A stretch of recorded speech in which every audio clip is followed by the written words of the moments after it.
I still remember the sound of her laughter in that courtroom, sharp, triumphant, echoing against the marble walls like a victory she thought she'd already won.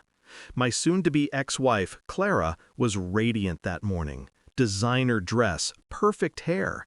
She even wore the necklace I bought her on our 10th anniversary, the same one she'd been wearing the day I discovered she'd been lying to me for years. The judge hadn't even called the case to order yet when she turned to her friends seated behind her and said loudly enough for everyone to hear, "Finally, I'll live off his fortune. He owes me that much for wasting my best years." The courtroom laughed. Even the clerk smiled. And I just sat there, calm, hands folded, the envelope resting quietly in front of me like a loaded gun no one could see. Clara and I built everything together, or at least that's what I believed. We started with a small cafe, pouring every hour and dollar we had into it. She was the charm, I was the backbone. Together we grew it into a chain of 5, then 10, then 20. By our 15th anniversary, we had money, houses, recognition. We were the couple people envied.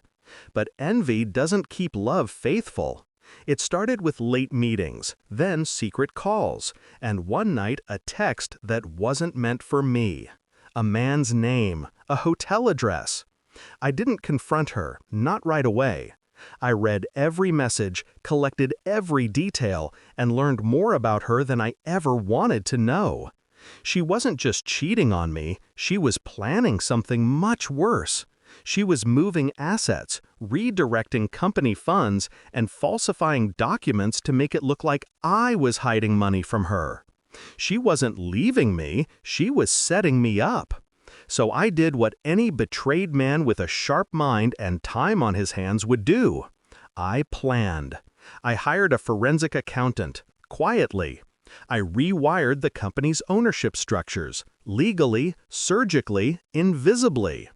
Every signature she forged, every false transaction she made, I traced and time-stamped. And then I waited. For 8 months, I played the fool.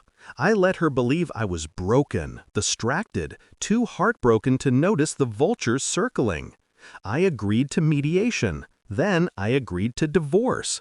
She smiled every time I gave up a demand, thinking I was surrendering. But all I was doing was setting the stage. The hearing was meant to finalize everything. She'd get half. I'd get silence. At least that's what her lawyer thought. When the judge asked if I had any final submissions, I stood, calm as ever, and handed over the envelope. "Your Honor," I said quietly, "you might want to check the date on her signature." The judge frowned, opening the documents. Inside was a copy of the company's sale agreement Clara had presented as evidence, dated 6 months before our separation. But the sale it referred to? It didn't exist. Not legally, because on that date, the company had already been restructured.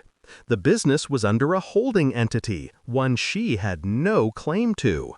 Her signature on that fake agreement was time-stamped a full week after she swore under oath she hadn't accessed company files.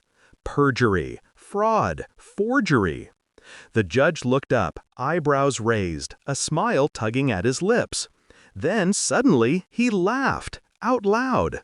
"Mrs. Langford," he said, still chuckling, "would you care to explain how you managed to sign a document for a business that no longer existed?" Her face drained of color. The laughter that had filled the room earlier died instantly. Even her lawyer went pale. She tried to speak, but nothing came out. The judge handed the documents to the bailiff and shook his head. I think this hearing just took a different turn. By the time it was over, the tables had turned completely. The judge dismissed her financial claims.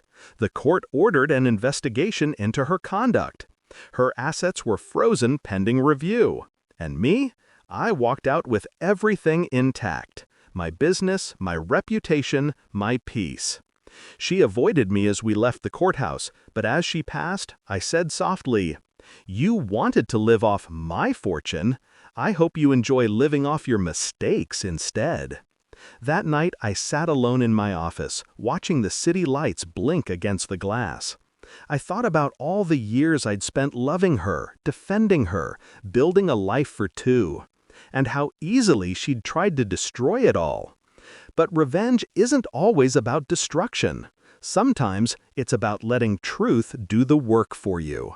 She forged her own downfall. I just made sure it was visible. When I close my eyes now, I still hear that moment, the laughter dying, the silence after truth hits. It's not joy I feel, not pride, just quiet satisfaction.